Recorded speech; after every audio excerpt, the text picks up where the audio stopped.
मैं Jitendra Singh, Pascal civil services में आप सभी का स्वागत है। आज हम लोगों को गुप्त काल के कला और स्थापत्य के विषय में पढ़ना है। गुप्त काल, इसमें हम लोग को जो है पढ़ना है कला और स्थापत्य। कला और स्थापत्य, ये हम लोगों को पढ़ना है। ठीक है। गुप्त काल में कला की विविध विधाओं जैसे वास्तु, स्थापत्य, चित्रकला, मृदभांड कला में बहुत ज्यादा जो है प्रगति देखने को मिली। गुप्तकालीन स्थापत्य कला के सबसे अच्छा उदाहरण उस समय के तत्कालीन मंदिर थे। मंदिर निर्माण कला का जन्म गुप्त काल से ही माना जाता है। इस समय के मंदिर एक ऊंचे चबूतरे पर निर्मित किए जाते थे। चबूतरे पर चढ़ने के लिए चारों ओर से सीढ़ियां बनाई जाती थी। देवता की मूर्ति को गर्भगृह में स्थापित किया जाता था और गर्भगृह के चारों ओर ऊपर से आच्छादित प्रदक्षिणा मार्ग का निर्माण किया जाता था। गुप्तकालीन मंदिरों के पार्श्वों पर गंगा, यमुना, शंख एवं पद्म की आकृतियां बनी होती थी। गुप्तकालीन मंदिरों की छतें प्रायः अस्पष्ट बनाई जाती थी, पर शिखर युक्त मंदिरों के निर्माण के भी अवशेष मिले हैं। गुप्तकालीन मंदिर छोटी छोटी ईंटों एवं पत्थरों से बनाए जाते थे। जैसे कि आप देखेंगे भीतर गांव का मंदिर ईंट से निर्मित मंदिर है। अब हम लोग जो है कुछ इंपॉर्टेंट कर लेते हैं, गुप्तकालीन मंदिर के विषय में देख लेते हैं। जैसे कि आप देखेंगे कि पूछता है कि विष्णु मंदिर कहां है। जैसे विष्णु मंदिर ये कहां है, तो आप देखेंगे कि विष्णु मंदिर तिगवा और तिगवा में है। ये तिगवा कहां है, ये जो है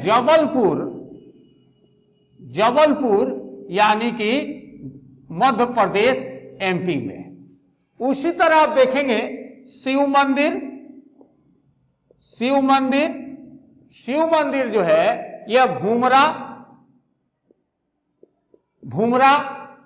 जो है, ये भी देखेंगे कि नागौर यानी कि ये भी जो है मध्य प्रदेश में है।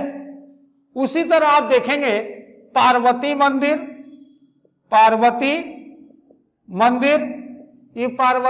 जो है नचना कुठार यानी कि ये भी जो है एमपी में है, मध्य प्रदेश में है। उसी तरह आप देखेंगे कि भीतर गांव का मंदिर जो लक्ष्मण मंदिर है यह ईंट द्वारा बना हुआ है और भीतर गांव यानी कि कानपुर में पड़ता है और कानपुर उत्तर प्रदेश में पड़ता है। तो ये जो है यानी कि गुप्तकालीन मंदिरों में ये थोड़ा सा देखेंगे कि ये इंपॉर्टेंट मंदिर। जैसे आप देखेंगे दशावतार मंदिर,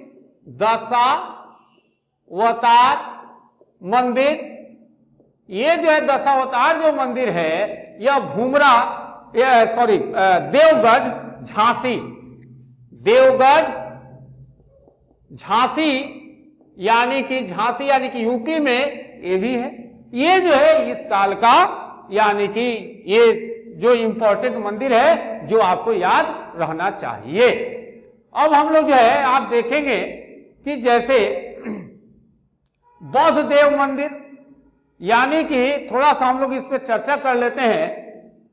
सांची तथा बोध गया में पाए गए हैं। इसके अतिरिक्त दो बौद्ध स्तूपों में एक सारनाथ का धामेक स्तूप, यह ईंटों द्वारा निर्मित है। इसकी ऊंचाई जो है 128 फीट के लगभग है एवं दूसरा राजगिरी का जरासंध की बैठक काफी महत्व का रखता है।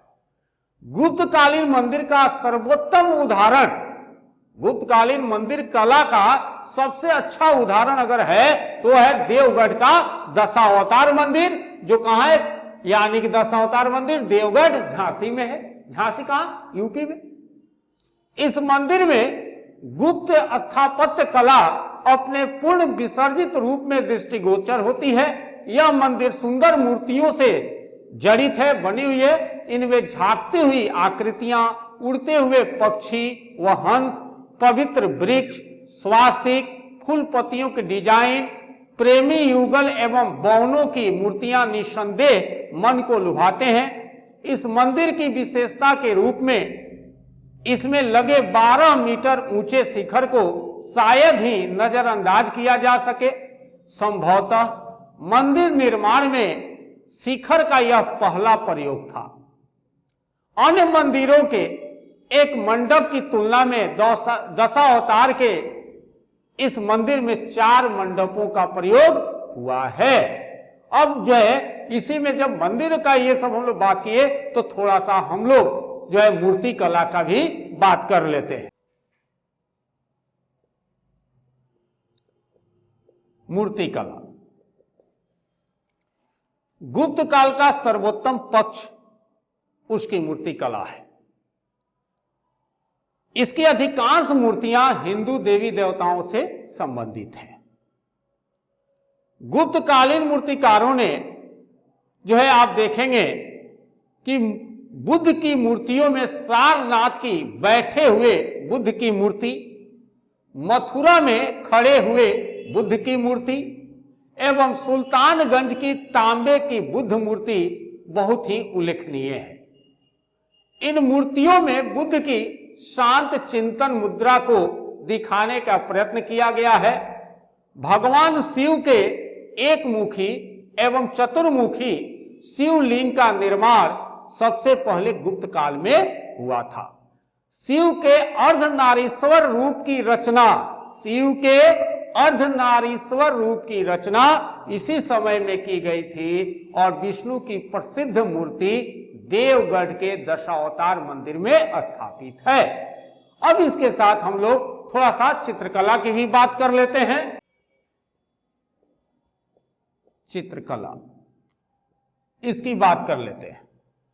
गुप्त काल में चित्रकला उच्च शिखर पर पहुंच चुकी थी। गुप्तकालीन चित्रों के उत्तम उदाहरण, सबसे अच्छा उदाहरण हमें महाराष्ट्र प्रांत के राज्य के औरंगाबाद में स्थित अजंता की गुफाओं तथा ग्वालियर के समीप स्थित बाघ पर्वत गुफाओं से प्राप्त होते हैं। अजंता में निर्मित कुल 29 गुफाओं में वर्तमान में केवल 6 ही, जैसे गुफा संख्या 1, 2, 9, 10, 16 एवं 17, यानी कि आप देखेंगे कि गुफा संख्या 1, 2, 9, 10, 16, 17 ये जो है शेष है। 6 गुफाओं में, यानी कि पहला, दूसरा, तीसरा, चौथा, 5वां, 6ठा, इस 6 गुफाओं में आप देखेंगे कि गुफा संख्या 16 और 17 ही गुप्तकालीन है। अजंता के चित्र तकनीकी की दृष्टि से विश्व में प्रथम स्थान रखते हैं। इन गुफाओं में अनेक प्रकार के फूल पत्तियों, वृक्षों एवं पशु आकृति से सजावट काम तथा बुद्ध एवं बोधिसत्वों की प्रतिमाओं के चित्रण का काम, जातक ग्रंथों से ली गई कहानियों का वर्णनात्मक दृश्य के रूप में प्रयोग में हुआ है। अजंता की गुफा संख्या 16 में उत्कीर्ण मरणासन्न राजकुमारी का चित्र बहुत ही प्रशंसा का योग्य है। इस चित्र में प्रशंसा करते हुए ग्रिफिथ, बर्गेस एवं फर्गुसन ने कहा है कि करुणा भाव एवं अपनी कथा को स्पष्ट ढंग से कहने की दृष्टि से यह चित्रकला इतिहास के अनअतिक्रमणीय है, इसकी इतनी प्रशंसा की गई है। अब जो है आप देखेंगे कि गुफा संख्या 17 के चित्र को चित्रशाला कहा गया है। इस चित्रशाला में बुद्ध के जन्म, जीवन, महाभिनिष्क्रमण एवं महापरिनिर्वाण की घटनाओं से संबंधित चित्र उकेरे गए हैं। गुफा संख्या 17 में उत्कीर्ण सभी चित्रों में माता और शिशु नाम का चित्र सबसे अच्छा है। अजंता की गुफाएं बौद्ध धर्म के महायान शाखा से संबंधित है। अब जो है अजंता के से जो प्राप्त जो गुफा है, इसके विषय में थोड़ा हम लोग देख लें कि जैसे गुफा संख्या 9 और 10 जो है ये प्रथम शताब्दी यानी कि गुप्त काल के पहले का है। 16 एवं 17 500 ईस्वी यानी कि उत्तर गुप्त काल का। 1 और 2 जो गुफा संख्या है वो लगभग 628 ईस्वी का है। ये गुप्तोत्तर काल के बारे में ये बताता है। चित्रकला, बाघ की चित्रकला ऐसे भी आप दे सकते हैं, बाघ की चित्रकला। ग्वालियर के समीप बाघ नामक स्थान पर स्थित विंध्य पर्वत को काटकर बाघ की गुफाएं बनाई गई है। ग्वालियर के समीप बाघ नामक स्थान पर स्थित विंध्य पर्वत को काटकर बाघ की गुफाएं बनाई गई है। 1818 ईस्वी में डेंजरफील्ड ने इन गुफाओं को खोजा था। 1818 ईस्वी में डेंजरफील्ड ने इन गुफाओं को खोजा। यहां से 9 गुफाएं मिली हैं। बाघ गुफा के चित्रों का विषय मनुष्य के लौकिक जीवन से संबंधित है। यहां से प्राप्त संगीत एवं नृत्य के चित्र सर्वाधिक आकर्षक हैं। अब अगले वीडियो में हम लोग साहित्य की बात करेंगे। जय हिंद, जय भारत।